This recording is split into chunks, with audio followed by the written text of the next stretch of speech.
이번 사연은 며느리의 돌아가신 친정어머니까지 들먹이며 막말하던 시모를 시원하게 응징해 주었다는 며느님의 사연인데요. 무슨 일이 있었던 걸까요? 함께 보시겠습니다. 사연 시작 전에 좋아요, 구독 부탁드리겠습니다. 채널에 큰 힘이 됩니다. 안녕하세요. 저는 결혼한 지 만 2년째 된 맞벌이 부부입니다.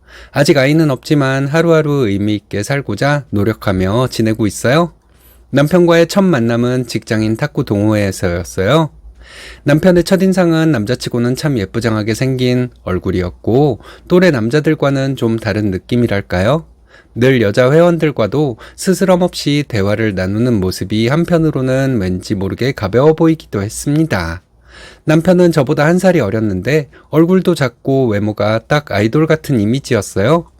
덕분에 동호회 내에서 여자 회원들에게 꽤 인기가 있었죠. 사실 저는 그런 부분이 부담스러워 처음엔 남편에게 큰 관심을 두지 않았습니다.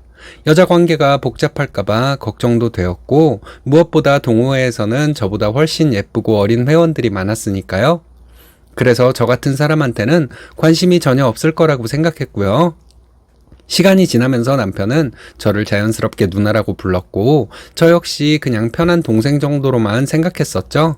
유머 감각도 뛰어나고 가끔 능청맞은 말투로 분위기를 띄우기도 해서 처음엔 철없는 동생 같다는 생각이 들었지만 묘하게 사람을 기분 좋고 즐겁게 만들어주는 매력이 있더라고요. 탁구를 치고 난 뒤에 시간이 되는 회원들끼리 밥도 먹고 카페에 가서 수다도 떨곤 했는데 어느새 탁구보다는 그 시간이 더 기다려지기 시작했어요. 남편은 항상 그 자리에 있었고 저도 모르게 남편의 표정이나 말투 하나하나에 시선이 갔고 괜히 가슴이 두근거리기도 하더군요. 처음엔 아무 여자랑 말을 잘 섞는 가벼운 동생처럼만 보였는데 보면 볼수록 예의도 바르고 분위기도 잘 띄우는 센스까지 겸비한 꽤나 진국인 사람이더라고요. 운동과 모임을 가지면서 남편과도 마주하는 시간이 늘어나게 되었고 저도 모르게 어린아이 같은 미소에 자꾸만 시선이 가면서 가끔은 그 모습에 설레기까지 했답니다. 어느 날 운동이 끝난 후 남편이 둘이서만 가볍게 맥주 한잔 하자고 연락을 해왔습니다. 평소 맥주 한 캔 정도는 즐기던 터라 큰 부담 없이 알겠다고 하고 나갔죠. 그런데 그 자리에서 남편은 뜻밖에도 저를 좋아한다고 고백을 하더라고요. 순간 좀 당황스러웠고 왜 하필이면 나를? 예쁘고 어린 회원들도 많은데 란 생각밖에는 안 들었어요. 혹시 그냥 장난삼아 저를 떠보려고 하는 말이 아닐까 싶어서 나는 너한테 관심 없어 라고 단칼에 잘라 말해버렸죠.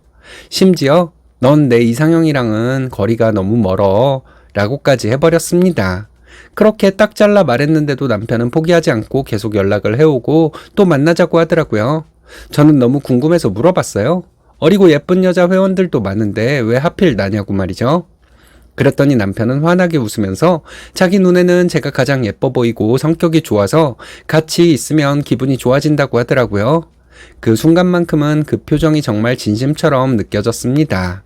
그럼에도 불구하고 저는 결혼 생각이 없다고 딱 잘라서 말해버렸죠. 남편은 그때 살짝 당황한 듯 했지만 그 뒤로도 여전히 포기하지 않고 끊임없이 저한테 다가오더라고요. 어느 날 동호회 술자리에서 남편과 같은 직장에 다니는 선배가 저에게 조용히 얘기를 꺼내더군요. 걔가 아무 여자한테나 고백하거나 그런 애 아니야. 여자들이 먼저 대시한 적은 많았는데 한 번도 응한 적 없었어. 그런데 처음으로 좋아하는 여자가 생겼다는데 그게 너라고 하더라? 하셨어요? 그러면서 자기가 보증하는 멋진 놈이라고 남편과 한번 사귀어보라고 등을 떠밀었어요. 그 얘기를 듣고 나서 살짝 마음이 흔들렸고 그동안 남편이 보여줬던 작은 배려나 행동 그리고 표정 하나하나가 떠올랐습니다. 그게 다 단순한 호감에서 오는 가벼운 행동이 아니라 진심이었다는 걸 알게 되면서 저도 모르게 조금씩 마음을 열기 시작했죠. 결국 남편의 마음을 받아들이고 연애를 시작하게 되었답니다. 지금 돌이켜보면 그때 제 마음을 움직인 건 남편의 멋진 외모나 화려한 말솜씨가 아니라 저를 향한 진심 어린 마음이었던 것 같아요. 하지만 사실 저는 어릴 적부터 비혼주의자였어요. 어릴 적부터 결혼에 대한 환상이 전혀 없었고 오히려 나는 절대 결혼 안 할 거야 라는 다짐을 하고 살았거든요. 그 다짐의 시작은 어린 시절 제가 보아온 엄마의 삶 때문이었죠. 제가 바라본 엄마의 모습은 여자로서 행복한 모습보다는 맏며느리로서의 힘들고 지친 모습이었으니까요. 특히 할머니가 엄마를 시집살이로 많이 힘들게 하셨는데 아빠는 또 장남에다 자타공인 효자여서 엄마 편을 들어주기보다는 오히려 할머니 눈치를 더 많이 보셨죠. 그 때문에 엄마는 마음고생 몸고생을 정말 많이 하셨고 어릴 때부터 엄마가 몰래 우시는 모습을 수도 없이 봐왔어요. 그런 엄마가 안쓰러워서 같이 울기도 했었고요. 그게 저한테는 너무도 큰 상처로 남았고 결혼은 행복이 아니라 여자를 불행하게 만드는 거구나 라는 생각이 굳어졌던 것 같아요. 그래서 저는 절대 결혼 같은 건 하지 말아야겠다는 다짐을 하면서 살아왔었죠. 고생만 하시던 엄마는 결국 스트레스로 큰 병을 얻으셨고 제가 대학교 다닐 때 끝내 하늘나라로 떠나셨습니다. 엄마 없는 집안은 큰 구멍이 생긴 듯 늘 허전했고 상실감으로 삶이 무의미해지면서 마음의 병까지 왔었어요. 그래서 한동안 심리치료까지 받았고 허전한 마음을 달래보려고 여러 가지 운동을 시작하게 되었죠. 직장을 다니면서 꾸준히 요가 헬스를 해왔고 직장 생활을 하면서 함께 운동하던 친구의 소개로 탁구 동호회에 들어가게 된 거였어요. 덕분에 삶의 의미도 찾게 되었고 새로운 사람들과 어울리면서 예전의 활기찬 저의 모습으로 돌아오기 시작했거든요. 그렇게 남편의 끝없는 구애로 동호회 사람들을 몰래 저희는 비밀 연애를 시작했고 남편은 저를 위해 정말 최선을 다하더라고요. 그런 남편을 보면서 점점 마음이 열리기 시작했고 급기야 이 사람이라면 결혼을 생각해 볼 수도 있겠다는 마음이 생기기 시작했죠. 그렇게 3년의 연애 끝에 단단하게 닫혀있던 제 마음이 조금씩 열리기 시작했고 어느 순간 결혼을 결심하게 되었습니다. 결혼을 허락받기 위해 남편과 처음 시댁에 인사를 드리러 가던 날 시어머니는 어떤 분이실까 엄청 궁금했고 남편을 생각하면 분명히 정이 많고 따뜻한 분이실 거란 생각이 들어 약간의 기대를 하고 있었답니다. 하지만 시어머니의 첫인상은 그렇게 평온하시지 않으셨고 또 저를 그다지 반가워하시지 않는 것 같아 보였어요. 제가 인사를 드리자마자 제 얼굴을 훑어보시면서 하신 첫마디가 아직도 잊히지 않습니다. 죽자고 쫓아다녔다고 해서 난 또 엄청 예쁜 줄 알았더니 인물도 그 선생만 못하네 하시더라고요. 그 순간 머릿속이 멍해지면서 그 선생? 누구지? 생각하던 찰나에 남편을 향해 지 복을 지가 찾지 네가 뭐가 부족해서 그 좋은 자리 마다하고 라면서 대놓고 막말을 하시더라고요. 처음 인사드리러 간 자리에 예비 며느리에게 할 말은 아닌 것 같았고 생각지도 못한 대접에 저는 당황스러웠어요. 그때 남편이 이미 끝난 얘기를 왜 꺼내냐면서 시어머니에게 화를 내더라고요. 알고 보니 시어머니는 며느리감으로 초등학교 교사인 지인의 딸을 마음속에 점 찍어 두셨는데 동네에서 유지로 소문난 집 외동딸이었대요. 남편이 끝까지 거절을 하면서 저를 선택했다고 하더라고요. 시어머니가 남편에게 그 선생을 한번 만나보라고 애원을 했는데 남편은 끝까지 싫다고 하면서 좋아하는 여자가 있다고 했나 봐요. 그 일로 시어머니는 화가 많이 나셨고 툭하면 얼마나 예쁘고 잘난 여자를 데리고 오는지 두고 보자고 하셨다네요. 듣고 있자니 얼굴이 화끈거리고 속이 상하길래 처음에는 차라리 결혼은 없었던 걸로 하자는 말을 하고 이 집에서 벗어나고 싶다는 생각밖에 안 들었어요. 하지만 이미 3년 동안 지내오면서 남편이 얼마나 좋은 사람인지 그리고 얼마나 진심으로 나를 아끼고 사랑하는지 알아버렸잖아요. 그 마음이 너무 커서 쉽게 포기가 되지를 않았습니다.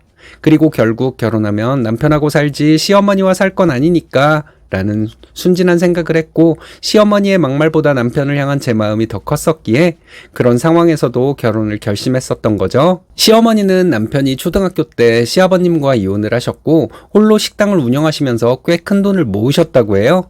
그래서 남편은 어린 시절에 바쁜 엄마 대신 이모 집에서 거의 살았었대요. 이모와 이모부도 잘해주셨고 사촌들과 어울리면서 외롭지도 않았었고 덕분에 밝게 자랄 수 있었다고 했습니다. 시간이 지나고 시어머니는 결국 아들이 좋다고 하니 어쩔 수 없이 결혼을 허락하긴 하셨지만 끝까지 저를 마음에 들어 하시지는 않으셨어요. 허락은 하지만 네가 마음에 드는 건 아니다 라는 말을 대놓고 하셨을 땐 솔직히 좀 씁쓸했지만 그래도 아들이 좋아하는 사람이니까 언젠가는 마음을 여실 거라 내심 기대를 하고 있었죠. 하지만 결혼을 하고 나서도 시어머니의 태도는 전혀 달라지지 않았고 지속적으로 이런저런 스트레스를 주셨어요. 저는 그래도 며느리로서 기본적인 도리는 다 하고 싶어서 일주일에 한두 번씩 안부 전화를 드리기로 마음을 먹었습니다. 그런데 전화를 받으시면 첫 마디가 여보세요가 아니라 꼭 왜? 라고 하시더라고요. 당황스러웠지만 어머님 어떻게 지내고 계신지 궁금해서요 라고 말했더니 그게 왜 궁금한데? 라며 퉁명스럽게 말씀하시더군요. 아직도 그때 그 교사가 마음에 남아서 그러시나 보다 싶어서 마음이 좋지는 않았습니다. 그렇지만 똑똑한 선생님을 며느리 보고 싶으셨던 시어머니 마음이 영 이해가 안 되는 부분은 아니어서 내가 더 잘해서 되돌려보자는 생각을 하게 되었죠. 그래서 저는 꿋꿋이 전화를 드렸고 부드럽게 받아주시지 않아도 안부라도 묻고 전화를 끊었어요. 하지만 끝까지 시어머니는 변하지 않더라고요. 시간이 지나도 전화를 하면 여전히 왜? 하고 퉁명스럽게 받으시니까 저도 점점 한계가 왔고 기분이 상해서 전화를 더 이상 않게 되더군요. 그랬더니 이번에는 직접 전화를 하셔서는 며느리가 기본적인 예의도 없어서 시어미가 전화를 하게 만드냐? 라며 한바탕 난리를 치면서 화를 내셨어요. 어느 장단에 춤을 춰야 하는지 알 수가 없었죠. 그때 마침 남편이 저 옆에 통화를 듣고 있었는데 남편도 어이가 없고 민망하다고 한숨을 쉬더라고요. 남편은 제가 그동안 시어머니께 얼마나 꾸준히 전화를 드렸는지 잘 알고 있었거든요. 시어머니는 상가 3곳을 가지고 계셔서 일을 하지 않으셔도 매달 들어오는 월세만 해도 600만 원 정도가 된다고 들었어요. 그런데도 아들이 결혼하는데 돈은 단 한 푼도 안 보태주셨는데 그 이유가 뭔지 아세요? 아들한테 집을 사주거나 돈을 줬다가 나중에 저희가 이혼을 하게 되면 며느리인 제가 그 돈의 일부를 가져가게 될까봐 못 준다고 하셨대요. 상황을 보고 아들에게 재산을 넘겨줄 거라고 하셨는데 결국엔 며느리가 마음에 안 드니 돈 한 푼도 주기 싫으셨던 거죠. 그리고 결론적으로 저희가 헤어지기를 은근 바라시는 거고요. 그렇지만 저는 사실 별로 상관없거든요. 왜냐하면 저 나름대로 모아둔 돈도 꽤 있는 편이고 시어머니께 기대할 마음도 애초에 없었으니까요. 시어머니의 마음을 알고 나니 그렇게 잘하고 싶은 마음도 없고 그래도 남편의 엄마니까 그냥 기본적인 도리만 가볍게 하자는 생각을 하게 되었습니다. 명절에 시댁에 갔을 때였어요. 시어머니는 상가를 둘러보러 나가신다고 하면서 저한테 전이랑 나물을 다 준비하라고 시키셨죠. 저도 뭐 며느리니까 당연히 해야 할 일이라 생각했고 남편에게는 전거리를 주면서 구워달라고 부탁했어요. 그리고 저는 나물과 다른 음식들을 부지런히 준비하고 있었고요.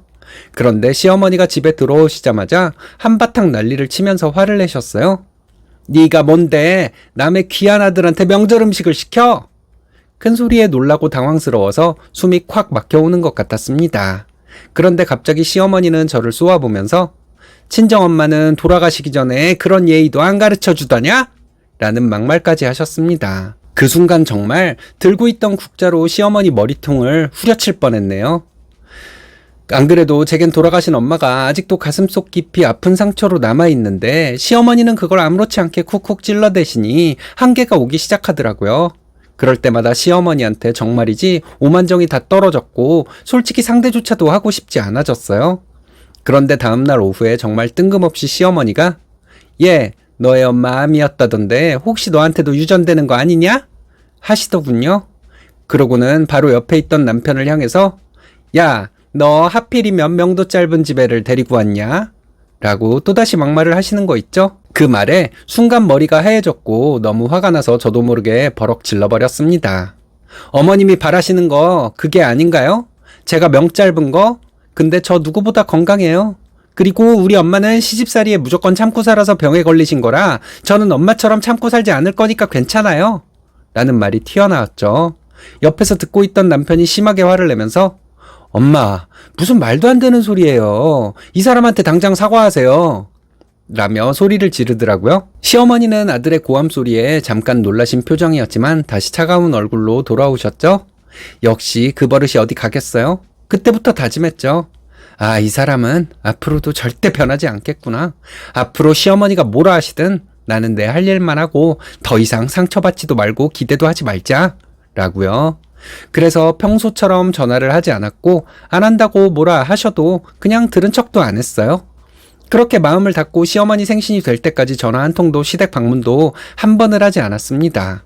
남편이 시어머니 생신날이 다가오자 제 눈치를 살피며 조심스럽게 자기가 가고 싶지 않으면 나 혼자 잠깐 가서 엄마하고 밥만 먹고 올게 라고 하더군요. 순간 고민을 하긴 했지만 그래도 그건 아닌 것 같아 마음을 다잡고 가자고 했죠. 음식은 크게 하고 싶지 않아서 남편이 예약한 곳에서 저녁 식사를 하고 시댁으로 들어갔습니다. 어머님 생신 축하드려요. 필요하신 거 있으면 사세요. 라며 50만 원이 든 봉투를 내밀었어요. 시어머니는 받자마자 봉투를 열어서 확인을 하시더니 대뜸 둘이 벌면서 100만 원도 아니고 50만 원을 넣었어? 가방 하나 값도 안 되는 돈을 선물값이라고 넣었어? 너 나 무시하냐? 라며 언성을 높이더니 봉투를 제게 던지시는 겁니다. 저도 더는 참을 이유가 없어서 바닥에 던져진 봉투를 도로 챙겨서 가방에 넣어버렸습니다. 당황하신 시어머니가 저를 노려보시길래 왜요? 필요 없어서 던지신 거 아니에요? 저희한테 뭘 해주신 게 있다고 이렇게 바라는 게 많으세요? 싫다는 저를 기어이 이 집에 들인 건 어머님 아들이에요. 사실 저 결혼 안 하고 혼자 살 만큼 돈도 있고 어머님한테 무시당할 만큼 형편없는 사람 아니거든요. 결혼해달라고 애원하는 당신 아들이 불쌍해서 결혼한 거지 이런 막말 듣고도 참고 살려고 결혼한 거 아니에요. 그리고 마지막엔 한마디 더 했어요. 혹여라도 저희가 이혼하기를 기대하신다면 꿈 깨세요. 저 죽을 때까지 이 사람하고 꼭 붙어 살 거니까요. 누구 좋으라고 이혼을 해요. 그리고 저 어머니 아들보다 오래 살아서 어머님 재산까지 제가 다 차지할 거예요. 그 전에 다 쓰고 돌아가시던지요. 하며 시어머니를 향해 싱긋 웃어드렸어요. 시어머니의 말도 안 되는 행동에 저도 똑같이 대처하고 싶어서 입에서 나오는 대로 다 뱉어버렸던 거예요. 말하면서도 손이 떨릴 정도로 긴장됐지만 놀라서 안절부절 못하시는 시어머니의 모습을 보면서 한편으론 속이 시원하더라고요. 그리고 시어머니가 듣는 앞에서 남편에게 말했어요. 이제부터 부모님은 각자 챙기는 걸로 하자. 네 엄마는 네가 챙기고 내 아버지는 내가 챙길게. 라고요. 순간 시어머니 얼굴이 굳어졌지만 저는 더 이상 눈치 볼 이유도 없었어요. 이미 저는 이성을 잃었고 한바탕 뒤집어 놓을 각오도 돼 있었거든요. 마지막으로 자리에서 일어나면서 이렇게 말했죠. 저 먼저 가볼게요. 다시는 이 집구석에 발 들이는 일은 없을 거예요. 어머님이 저 꼴 보기 싫어하시는데 잘 된 거죠? 안녕히 계시고 잘 드시고 잘 사세요. 저는 어머님 돌아가시고 어머님 재산 전부 차지할 날만 손꼽아 기다리고 있을게요. 이렇게 말하고는 정말 아무런 미련 없이 돌아서 나와버렸습니다. 차에 올라타서 문을 닫는 순간 그동안 막혔던 속이 뻥 뚫리는 것 같은 기분이 들었어요. 시동을 걸자마자 남편이 조용히 조수석에 올라타더군요. 집으로 돌아오는 길 마음 한구석엔 뭔지 모를 찜찜함도 있었지만 후회는 전혀 없었어요. 화를 사귀려고 몇 번 숨을 들이켜는 제 모습을 본 남편은 말없이 제 등을 토닥여 주더라고요. 남편에게는 아무 말도 하고 싶지도 그리고 하지도 않았습니다. 이미 본인의 마음도 복잡할 때니까요. 지금은 명절 때가 되면 저는 친정에 먼저 가 있고 남편은 시댁에 잠시 들렀다가 친정으로 옵니다. 시어머니와 전화통화는 물론 그 어떤 연락도 하지 않고 있고요. 남편도 시댁 일은 본인이 알아서 한다고 저더러 신경 쓰지 말라고 해요. 예전부터 지금까지 남편은 제 마음을 너무 잘 이해해주고 배려해주고 있어서 시댁 스트레스 없이 마음 편하게 살아가고 있습니다. 가끔씩 이런 생각이 듭니다. 엄마도 시집살이 할 때 저처럼 참지 말고 할 말 다 하고 사셨더라면 혹시 지금도 제 곁에서 건강하게 웃고 계시지 않을까 하는 생각이요. 살면서 깨달은 것이 있는데 나를 아껴주지 않는 사람들에게 애써 맞추며 살기보다는 나를 진심으로 사랑해주는 사람들과 행복하게 사는 게 정신건강에 훨씬 좋다는 것입니다. 제가 그렇게 오랜 세월을 살아온 건 아니지만 살다 보니 모든 사람들이 다 내 맘 같지는 않고 의외로 가족보다 주변 이웃이 더 따뜻하게 다가올 때가 있더라고요. 인생이 별거 있나요? 내가 사랑하는 사람들과 진심을 나누고 웃고 떠들면서 사는 게 제일 좋은 거죠. 사연 읽어주셔서 감사합니다. 맞습니다. 저희 엄마도 쓰니님 어머니와 비슷한 일을 겪으셨죠? 그런 부당한 일을 참는다는 것은 자식들에게도 상처를 주는 일이 돼요. 엄마는 강해야 합니다. 엄마는 자식들을 위해서라도 부당한 대우를 받지 말아야 합니다. 아주 잘하셨어요.